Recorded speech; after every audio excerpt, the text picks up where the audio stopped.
This is our world. So many on social media are texting, chatting and messaging. This is how we communicate. Our children are in the middle of it, unprotected. What seems innocent at the time can hurt the feelings of others. And when it's not innocent, it can lead to bullying, depression, predatory behaviour and even worse. Parents know all too well how serious this can be, but don't know how to stop it. Parents only want to protect their kids on social media and are tired of being told there's no solution to keep the kids safe. We got tired of being told that too. So we made a solution of our own. CyberSmarties is a safe, secure lockdown social media for school children only that has ended cyberbullying, eliminated predatory behaviour completely since 2017. We got Doug Howett with us, and we're talking about CyberSmarties. Well, what is CyberSmarties? Yeah, so CyberSmarties is my new project here in New Zealand, and I guess globally we're seeing a problem with children entering, social media networks ill-prepared. So I guess what we're trying to do is break that circuit and prepare children to communicate online appropriately. Now that's really key, but also there's a whole lot of, I believe, ugly characters out there that have got, in terms of children, us parents are terrified of what potentially could happen. So what is this thing? Is it some sort of protection from that? Yeah, so I guess at this stage, what we're doing with our young children, and CyberSmarties is geared towards children aged between 5 and 12. So at the moment, we're thrusting our children into a digital world full of Instagrams and Facebooks and Snapchats and what have you, ill-prepared, ill-equipped. And I guess what you're doing there is you're setting up, children 5, 6, 7, 8, 9 years, whatever it may be, and they're communicating with adults wherever they may be in the world. No filters whatsoever. So I guess what we try and do is we prepare children in a lockdown, closed environment. We allow them to practice, we allow them to communicate in a safe environment where they learn the rights and wrongs of communicating prior to releasing them into big social media. Wow, you're certainly getting the right age group in there, because we're talking young children. What age groups do you start preschool or is it? Yeah, well, I think at the ages of 5, I think we can start to introduce this program, and it's an education program linked with schools. We're looking at adding it to curriculum pieces with some schools around education in that digital environment. So it's education for the children, or is this for the parents, or for schools, or what is it, or for all three? Yeah, it's for all three, and I guess the wonderful thing being back in New Zealand, having spent a lot of time in Europe, is that there are some great companies doing fantastic work in terms of educating children around how to act online, what they need to do when they're online, how to make friends, how to approach different social platforms.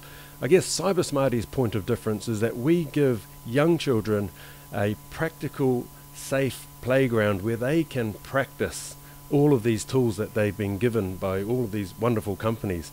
And we know that they're safe, we know that they're talking with children of their same age and people that they know.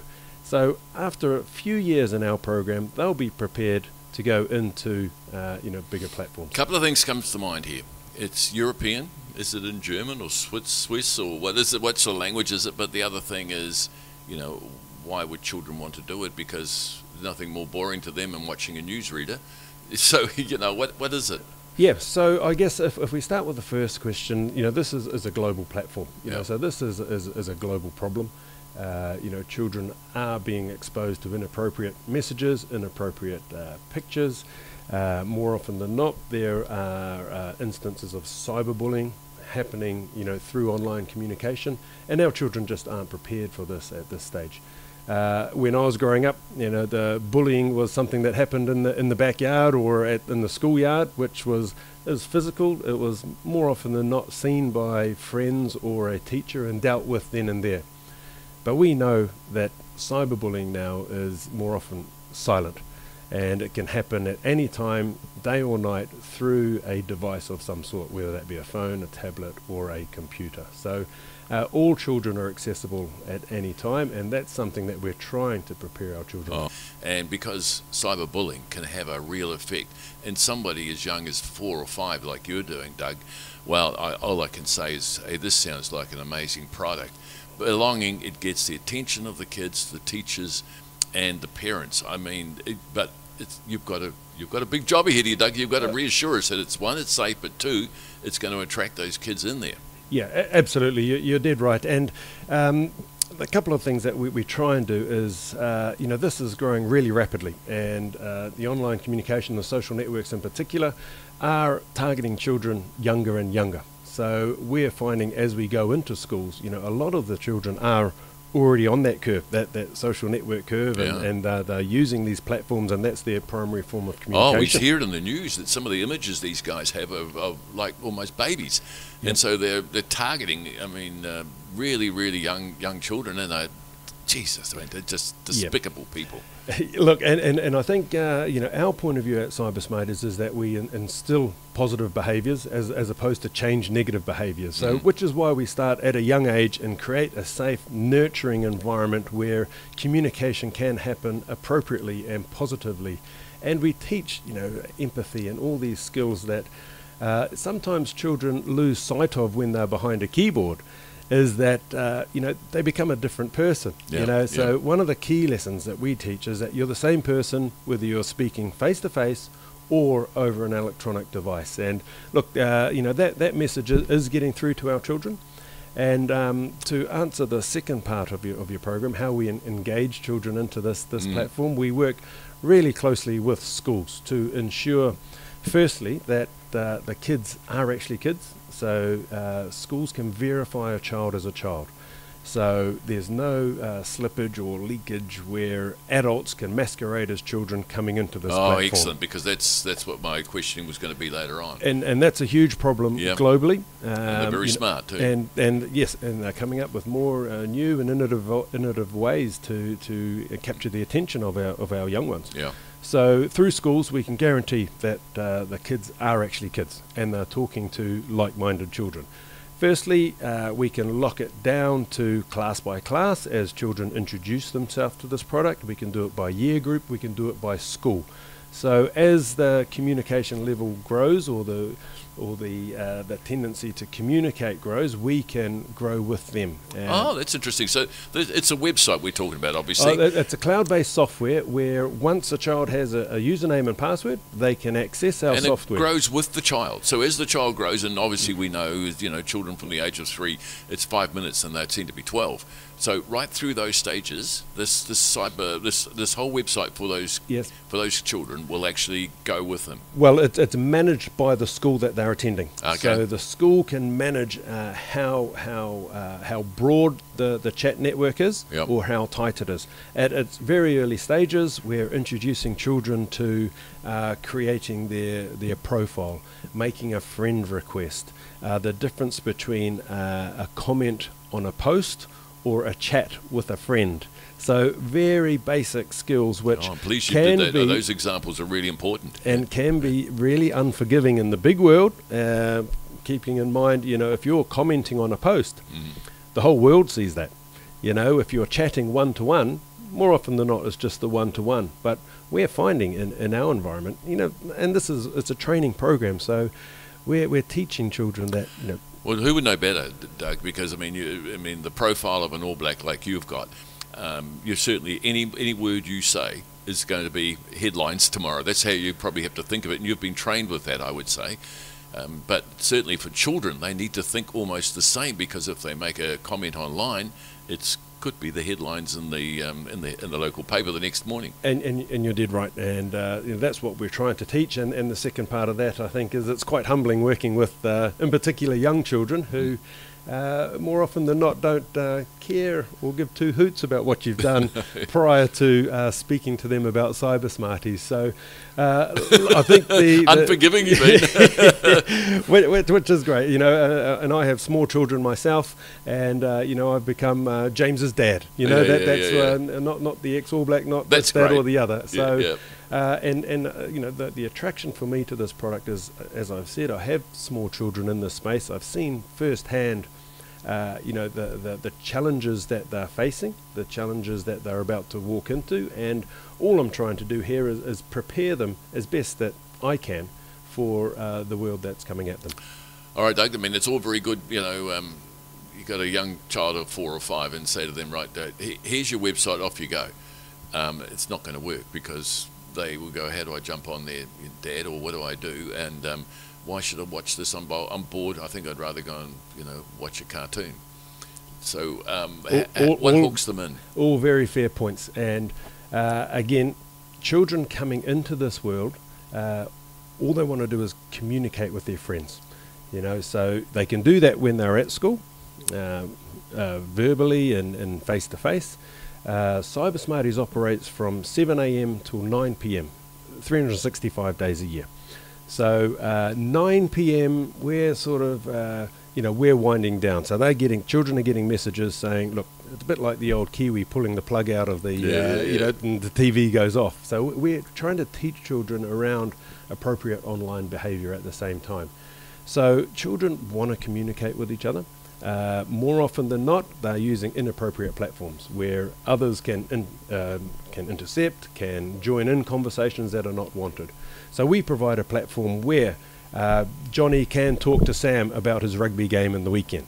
Online, they can talk about it in a safe environment. And when I say safe, again, we know that it's just the two having the conversation. And secondly, we have a monitoring team which would monitor and moderate conversations that the children are having. So they can intervene? Yes. They can remove inappropriate messages. There's an element of artificial intelligence which will remove the poorly selected words, the swear words, what have you, immediately. But the moderating team can just keep an eye on conversations to ensure that they're keeping on the straight and narrow. So, Doug, I imagine like a really young one, say 4, is struggling to type.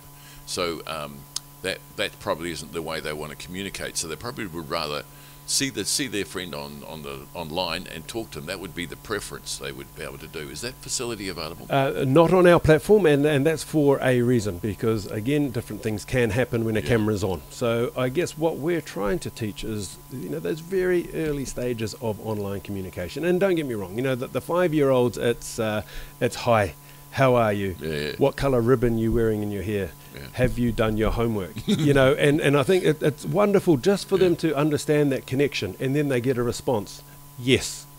And there's a happy face emoji, there's a thumbs up emoji, there's all these types of things. All the innocence of online communication is what we're trying to nurture and grow and encourage, because we do feel it has some wonderful benefits. And we saw through the recent flooding and other incidents, when children are isolated, what they want to do is they want to communicate with their friends. If they can't do it in the schoolyard, we have to provide another platform. And at the moment, they're going to platforms that are inappropriate, ill-equipped for young children. So what we can provide is that network where children can communicate in a safe environment with their friends. Now, Doug, you mentioned that you picked this idea up from Europe. What part of Europe? I mean, is it English-speaking? Is it appropriate for New Zealand? Because we're a bit different here, obviously. Yeah, and look, as I said, it's a global problem. This I would say worse in Europe than it would be in New Zealand. Although who knows? Yeah. Well, I think everyone has different strains, but this is an Irish technology, and for some of you, I spent 12 years of my life in Ireland, both working, playing rugby, and raising a family. Yeah. So I got really friendly with the owner of this company, Dermot Hudner, and we've continued to keep our relationship. I helped him grow the platform in Ireland and through Europe. And as I was coming back to New Zealand, I said, look, I know this works, it's proven. I want to do something for our children in New Zealand. And you've got children around about that age group that can use it now, or they've obviously grown since then? Yeah, no, they're right in this, this cool. target group. So I've got my own testing pod. Invested interest here. This is what we would call it as adults. Yeah, and it's as I said, it's great, honest feedback that you get from young children. And look, we've adapted and we've grown and we've changed for different geographic locations that we've been to. Yeah. But at its core, helping children communicate with each other in an appropriate manner is what we're doing, and we're starting to change behaviour of how children chat online. So up till now, there's been no filters. So what we've talked about, Doug, so far is that there is a provision there somewhere for them to perhaps go online and communicate with their friends. Is there anything else on there that would draw kids? And some kids are shy and perhaps may not have a close friend yet or whatever to do this. So is there any other parts on the website that kids may be drawn to? Yeah, so it is a platform in its entirety. So, we have a chat function, which is part of it. We also have an education platform that sits on the entire CyberSmarties platform.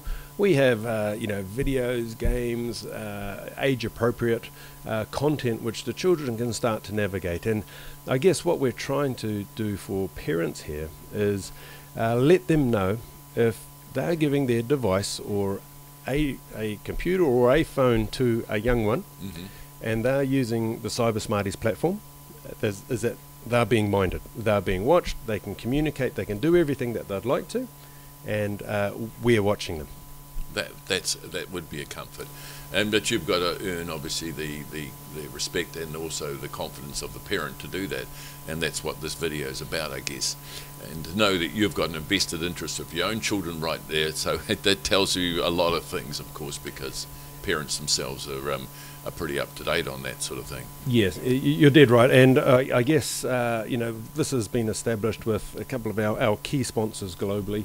One of them being UNICEF International, who we sit alongside and deployed in certain countries where they feel appropriate.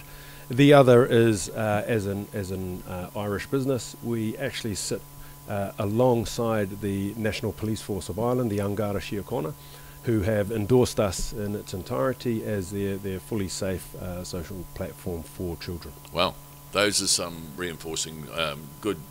That's comforting for anyone to understand that sort of thing. So, and that's good. And I would hopefully in New Zealand that you will pick it up with the local police as well. They'll be endorsing it eventually, and perhaps we could bring a policeman in here one day. In fact, I know one that maybe even be willing to do that, and perhaps that would be quite good. Yep. Doug, is there anything else we should talk about before we move on? Yeah, I'll just touch on that police element. We work really closely with the Irish police. We're starting to build that relationship here in New Zealand. And, more often than not, police are brought in, once hurt and harm has happened. The whole idea of this platform is to prevent the hurt and harm from ever happening. And I think that's what the police will be attracted to. Because what you're saying to the police, if you want an easier job, you see Doug, because he's got this cyber Smarties that will really be perhaps a preventive cause to actually create too much work for you. And look, there's nothing more despicable than paedophilia than those sort of things. I mean, it's the lowest level of our society, really. Yep, and you're dead right in that. The work is done at an early age, and the benefits that are being seen globally are in the intermediate schools and the secondary schools. So after the few years with CyberSmarties, we're raising better equipped children to approach this cyber world and be more willing to raise their hand when inappropriate behaviours happen. That really resonates with me, because I can see the benefits of it. I mean, you go through, if you get a child, you're going to get a good outcome if you get them early enough. And the way you're doing this, I think it will be really interesting. I'm going to go on and have a look at this CyberSmarties platform right now, just to have a look, because it's really intriguing to me. And just think about it in terms of attracting to kids, attractive to parents, attractive to the schools. Folks, if you're out there, give Doug a call. Would you mind? And they could get hold of you, or even at CyberSmarties. You've got a website, obviously. Yeah, the cybersmarties.co.nz, or you can go schools at cybersmarties.co.nz, and my team will be delighted to run you through the product and organise an introduction. Thanks, Doug. That's fantastic. Let's get you back. You coming back? I'd love to. Yeah, me too. Cheers.